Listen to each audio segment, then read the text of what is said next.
Hey, it's Andy Yanez with Pawd Slama Jama. Let's Rage Cougs talking to you on a Saturday night, October 2022. What is 2022? It is October 22, 2022. And I'm here.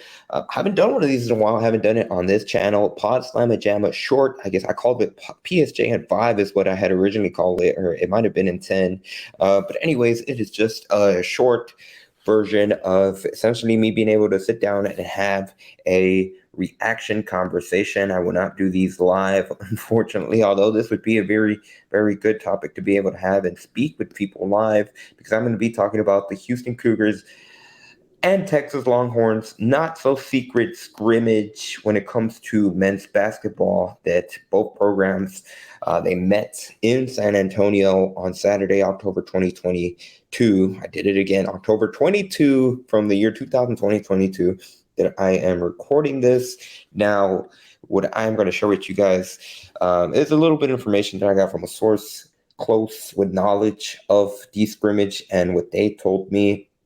It was an interesting breakdown of how both teams ended up structuring their scrimmage. They played two 20-minute halves that were separated by a halftime, a short intermission. And according to the source, they even went into the locker room during that break. And it was a tale of two halves for Houston in regards to those 20-minute periods in which at the very opening period of it, the first 20-minute period, according to the source, Houston Cougars struggled mightily, especially when it comes to defensively. A lot of the newbies, new faces for the program when it comes to Houston, for lack of a better phrase, had their welcome to college basketball moment against the Texas Longhorns. Now, of course, this is a Texas Longhorns team that is going to be one of the top premier programs in all of college basketball. That just like Houston, they are ranked highly in the Associated Press poll. So a very good task, a very good test for Houston in that regard. Now, according to a source, while Houston did have a couple of defensive lapses, they were really struggling in the first half. Jamal Shed was a key player that rose in that scrimmage. He was able to, according to the source, was one of the key factors in being able to keep Houston within striking distance that first half, especially when it comes to his role as a facilitator, which, of course, if you're a follower of the Houston Cougars program, you know what he was able to show last season in that role when Tremont Marcus Sasser went down. He was already kind of getting into that point guard role before those injuries, and those injuries kind of helped accelerate where he needed to be. And it certainly seems like he's been able to carry that momentum, something that he showcased during the red and white scrimmage, the inter-team scrimmage just last week on October 15 that they had in front of Houston fans at Fertitta Center.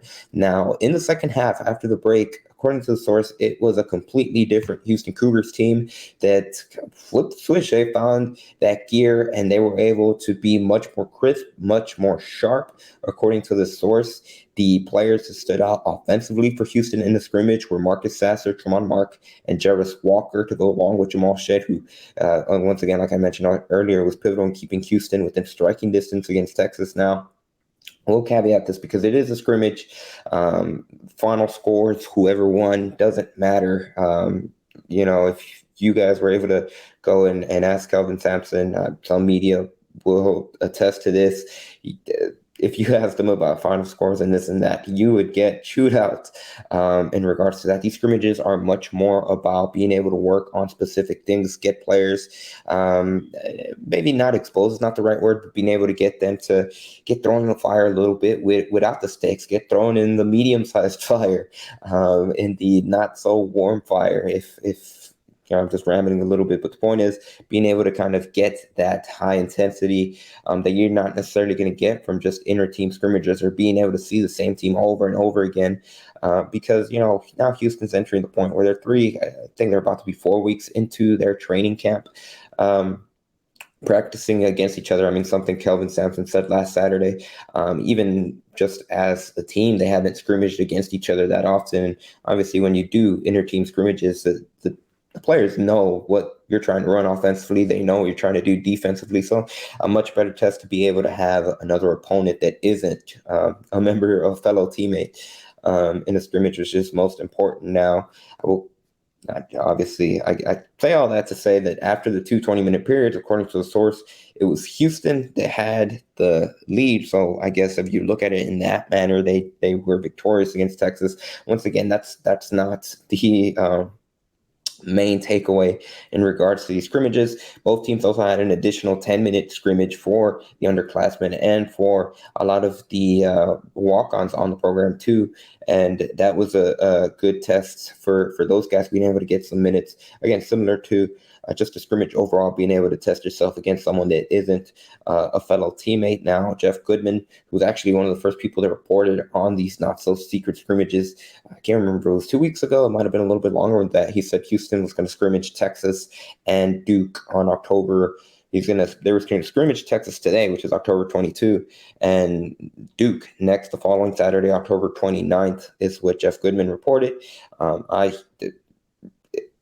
Those reports were accurate, obviously, like I'm just talking about the Houston and Texas scrimmage. So they are scheduled to scrimmage against Duke a week from today. Now, I also wanted to bring in what Jeff Goodman said, because he also tweeted out about today's scrimmage, and he said similar things along his lines, where he said two players that stood out from a Houston perspective were Jarris Walker and Marcus Sasser. And for those of you that did go to that red and white scrimmage, again, it's just a scrimmage. There's not much to take away in regards to points and stats and all that stuff. But it's good to hear that Marcus Sasser was one of the players that showed out and stood out against Texas after I believe he shot 0 for 5 against the fellow Cougs in the red and white scrimmage, which again, it's a scrimmage, so it's not a big deal. We all know that Marcus Sasser is an elite shooter, and he's going to be great and ready for the season once that rolls around on November 7th. I did want to add one other note that Kelvin Sampson said. Again, this was last Saturday in regards to Kelvin Sampson, where he said this team needs to be exposed, the earlier the better, when he was asked directly about these scrimmages and the benefits that it provides, that offers his team. So it certainly looks like this was something that Houston was able to get, especially when it comes to that first half, being able to, again, not maybe expose is not the right word, but be able to see, and this is how other teams are going to attack us. This is a much more accurate description of the speed of a college basketball game. And now 2 weeks from Monday is going to be the season tip-off opener against Northern Colorado on November 7th at Fertitta Center. So it couldn't come at a better time. Now, this season, Houston will not have an exhibition game. They've had a few exhibition games in years past. That will not be the case this season. So that is the reason they're going to be doing 2 scrimmages, because according to NCAA bylines, an institution may play practice scrimmages, 2 of them, if they do not have an exhibition game, which the Cougars do not. So reportedly, it looks like they're going to be able to scrimmage against Duke next Saturday. But that's all. I just wanted to share the tidbits that I got from a source that, again, has knowledge of the scrimmages. And I know that's going to be something that's a hotbed. Just, again, to caveat this, it is a scrimmage. It's not worth overreacting in terms of who won and all that. But I think overall, at the end of the day, what is crucial is that these are 2 high caliber teams. We know where they're ranked in the Associated Press Pro, which, again, at the end of the day, doesn't necessarily say what it is about these upcoming teams. It says much more about the programs overall and their coaching staffs. But these are 2 programs that historically have done well in college basketball season, and they're going at it. They're making each other better with these scrimmages ahead of each program's respective seasons, which is crucial. But that's going to do it for this PSJ in 10. I believe that's what I had called it last time. So I'd just like to remind you that while you're here, subscribe to the Pawd Slama Jama YouTube channel where you are watching this. It will really help us out. It will help me out. It will get us to the road to 1,000, because I'll tell you why it's more important. Once we get 1,000 subscribers, we can monetize off the channel. So all the clips you see, it would get us, essentially, for lack of a better phrase, it'll get us paid to be able to produce this content that you guys love so much. And this is exclusive content. Like my co-host Dayon Dunlap says, you're not going to find much more of these content anywhere else. Really, the closest one would be our colleague, the friend of the channel, friend of the show, and Chris Gardner in the Houston Roundball Review. but even that, he doesn't do football coverage, so it makes us a little bit unique in that aspect as well. But we love Chris Gardner because he's doing it too, so be sure to subscribe to him at the Houston Roundball Review if you haven't done so already, and be sure to subscribe to us. It takes seconds, and you'll really help us out on the road to 1,000. If you are interested in sponsoring either the Pawd Slama Jama YouTube channel or the podcast, or Let's Rage Cougs, the unofficial post-game show of UH football, and once the men's basketball season rolls around, men's basketball, we just had a show after the football team defeated Navy 38-20. Be sure to check that out on the Houston Roundball Review YouTube channel, or wherever you get your podcast for the audio-only versions, Spotify, Apple Podcast, and wherever else you may be listening. And be sure to follow us on social media. We are on TikTok, Let's Rage Cougs, all lowercase, LETSRAGECOOGS.